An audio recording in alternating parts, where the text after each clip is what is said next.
Came into Nashville to check out the music scene, to play some music on the street, play some open mics, and I got kicked out of the farmer's market. So I came into City Hostel. That was a pretty cool little hostel there. Shared a room with a bunch of people. And the lady at the counter asked her, where could I get some food? And she said, what type of food do you want? And I was like, some trashy food. Like not really trashy, but, like not fancy, but just the real Nashville food. So she pointed me to Hattie B's. So I went to Hattie B's. I got some Nashville hot chicken. That was really good. And then I went and found Broadway. I went to Big Machine Vodka and found out the Easton guy paid $27 to park. That's why I took the scooters. Gotta take the scooters, although I think the Nashville people are kind of irritated with the scooters. Yeah, the cool thing about Broadway, I was going around Broadway, is that you could just hang out outside the stores and get a sense for the sound of the music. And then if it draws you in, you can go inside. If it doesn't draw you in, you could keep walking. If nothing draws you in, you could stay at home. So I checked out some of the honky tonks. There was some cool ones. People were all about playing Devil Went Down to Georgia. They wanted to get tips for playing Devil Went Down to Georgia. I think I've heard it like 5 times on this trip. Went to Tin Roof and I saw this really good band, and then went to Second Fiddle after, see Corey Farley Band, and the bassist was the same bassist from both places. So he was looking at me. He was like, "Hey, were you at that last place?" I was like, "Yeah, I was." It was really a high-level social awareness by the bassist to recognize somebody in the audience at both places. But I felt pretty good because I was like, he was really talented. The entire bands were really talented, so it made me feel good about my music selections. Next morning, I went to play at the farmer's market.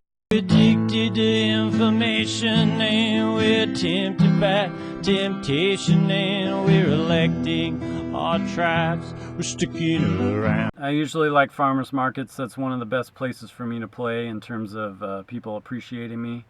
But I got kicked out, so I got a little rant about that. I'll probably do a separate video in my little rant recording. Come out with that maybe in a week, so hit the subscribe and the bell if you want in on that.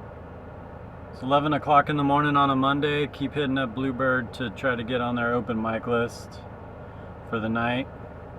Yeah, between 11 and noon to call. I've been calling like this, getting a busy signal. Calling again for the last 10 minutes. That's what I'll be doing for the next 50 minutes, I guess. Sitting here with my truck running so that I have air conditioner. Almost thought I had it there. I gotta switch hands, switch sides of my ear, give my other ear a break. The wireless customer you are calling is not available.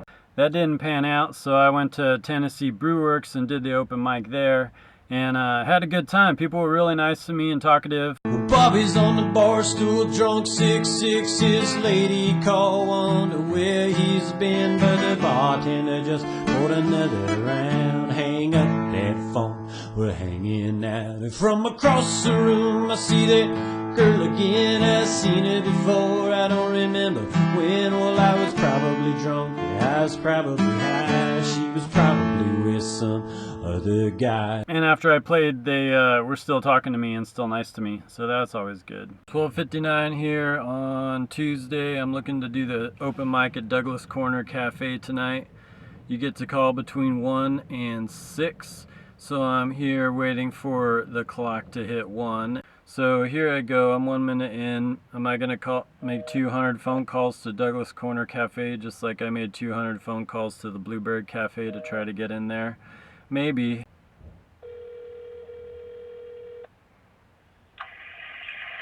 is the Douglas Corner Cafe, Writer's Night sign-up list. Just got out of the Douglas Corner Cafe open mic hosted by Donnie Winters. I was number 27 on the list out of 44 people.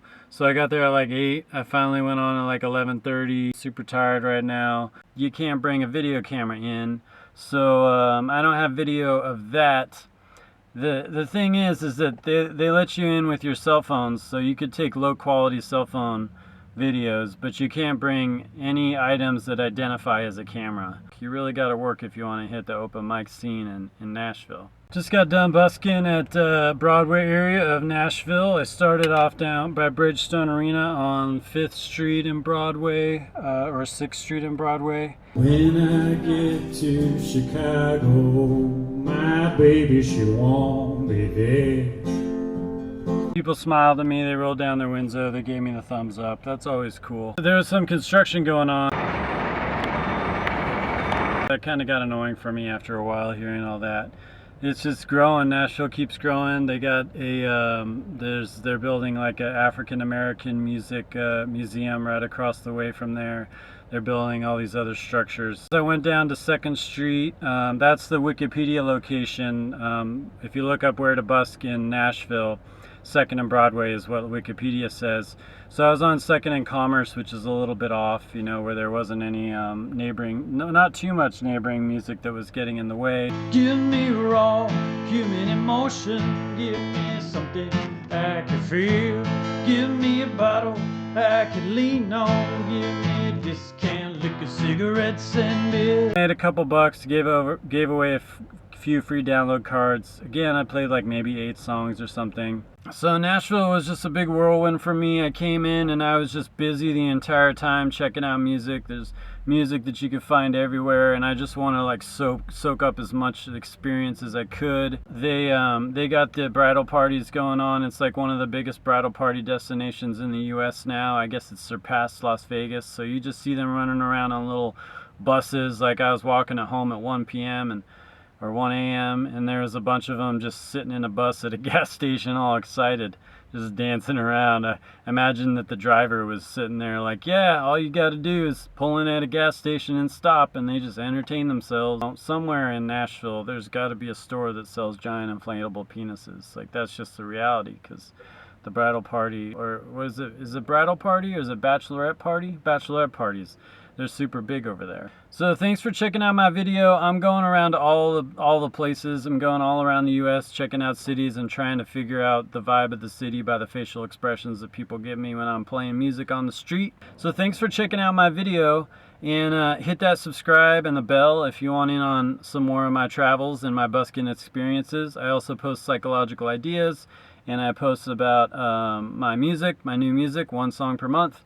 So hit the like if you like, hit the share if you share. Let me know in the comments about your experiences playing music in Nashville.